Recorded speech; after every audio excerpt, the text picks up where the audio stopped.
Welcome back to my channel. So ছাত্ৰছাত্ৰীক আগৰ ভিডিঅ'টোত মই আলোচনা কৰিছিলোঁ কোঅৰ্ডিনেটছ কম্পাউণ্ড কেই প্ৰকাৰৰ আৰু লিগেণ্ড কি, সমন্বয় ফ্লক, বহুফলক কি,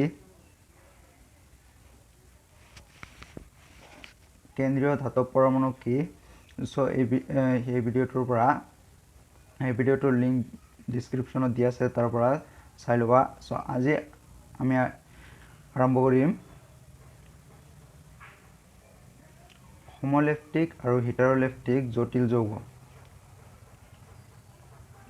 সমন্বয়ী যৌগত কেন্দ্ৰীয় ধাতৱ পৰমাণুৰ লগত এবিধ লিগেণ্ড সংলগ্ন হৈ থাকিলে তাক homoleptic যৌগ বোলে। লিগেণ্ডটো আগৰ ভিডিঅ'টোত আলোচনা কৰা হৈছে, লিগেণ্ডটো কি তাৰ পৰা জানি ল'বা। সমন্বয়ী যৌগত কেন্দ্ৰীয় ধাতৱ পৰমাণুৰ লগত এবিধ লিগেণ্ড। সমন্বয়ী যৌগত যেতিয়া কেন্দ্ৰীয় ধাতৱ পৰমাণুৰ লগত এটা লিগেণ্ড সংলগ্ন হৈ থাকে তেতিয়া তাক এই যৌগটো homoleptic যৌগ বোলে। ইয়াত উদাহৰণ দিয়া আছে। আৰু সমন্বয় যৌগত কেন্দ্ৰীয় ধাতৱ পৰমাণুৰ লগত এবিধতকৈ বেছি লিগেণ্ড সংলগ্ন হৈ থাকিলে তাক heteroleptic জটিল যৌগ বোলে। এতিয়া হ'ল ধাতৱ পৰমাণুৰ জাৰণ সংখ্যা। তো ধাতৱ পৰমাণুৰ জাৰণ সংখ্যা কেনেকৈ ওলাব?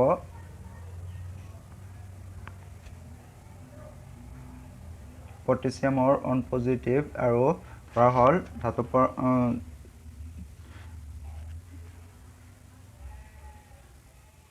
উলিয়াব লাগে চিলভাৰৰ জাৰণ সংখ্যা। চিলভাৰৰ জাৰণ সংখ্যাটো ধৰি ল'ব লাগিব x বা y, যিকোনো এটা ধৰি ল'লে হ'ল। এতিয়া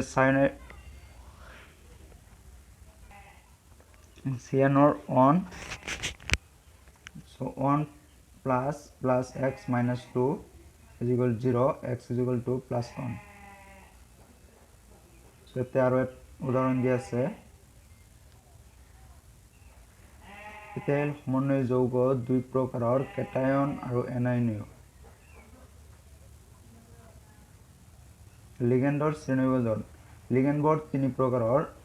এক নম্বৰ একদণ্ডীয় লিগেণ্ড। যিবোৰ লিগেণ্ডৰ এটা দাতা পৰমাণু থাকে সেইবোৰক একদণ্ডীয় লিগেণ্ড বোলে। উদাহৰণ ক্লৰিন, ব্ৰমিন,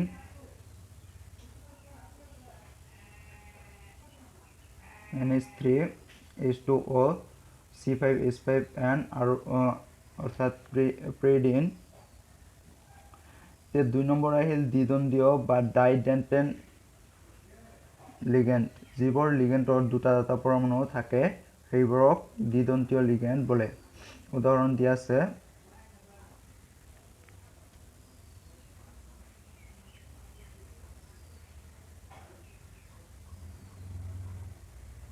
ইয়াৰ পিছত তিনি নম্বৰ আহিল বহুদণ্ডীয় লিগেণ্ড। যিবোৰ লিগেণ্ডৰ দুটাতকৈ বেছি দাতা পৰমাণু থাকে তাকেই বহুদণ্ডীয় লিগেণ্ড বোলে।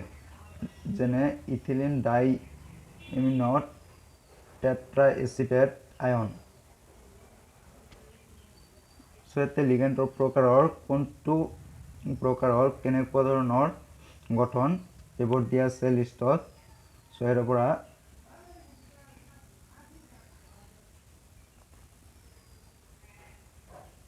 স্ক্ৰীনশ্বট মাৰি ল'ব।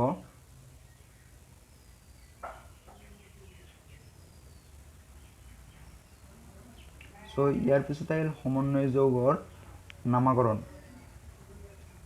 সমন্বয় যৌগৰ নামাকৰণৰ ৰোল নম্বৰ এ, প্ৰথমে কেটায়ন আৰু পিছত এনায়নৰ নামাকৰণ কৰা হয়। সোডিয়াম ক্লৰাইড এটা দেখাই দিয়া আছে কেটায়ন কোনটো আৰু এনায়ন কোনটো হ'ব।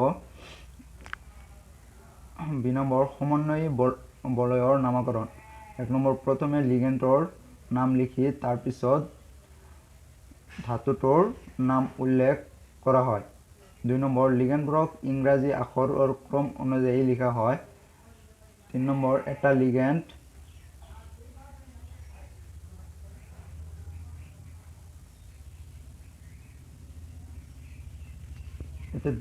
দুটা লিগেণ্ড থাকিলে সাধাৰণ লিগেণ্ডক ডাই আৰু জটিলক বিশ, তিনিটা থাকিলে সাধাৰণ লিগেণ্ডত ট্ৰাই আৰু জটিল লিগেণ্ড 30, চাৰিটা টেট্ৰা আৰু টেট্ৰিজ, পাঁচটা পেণ্টা আৰু পেণ্ট্ৰিজ আৰু ছয়টা হেক্স আৰু হেক্সিছ, এনে প্ৰকাৰৰ তালিকাটো মনত ৰাখিব অনুবদ্ধ লিগেণ্ডৰ আগত উল্লেখ কৰা হয়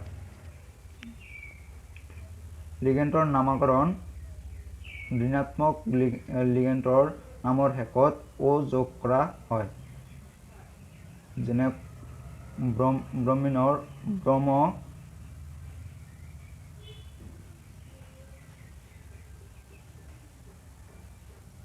ফ্ল'ৰ আয়ড আৰু ফ্ল'ৰিড তেনেকুৱা এইবোৰ চাই ল'ব স্ক্ৰীনশ্বট মাৰি চাই ল'ব ইয়াৰ পিছত ধনাত্মক লিগেণ্ডৰ নামৰ পিছত কি যোগ কৰা হয় ধনাত্মক লিগেণ্ডৰ নামৰ পিছত IUM যোগ কৰা হয় যেনে হাইড্ৰনিয়াম নাইট্ৰনিয়াম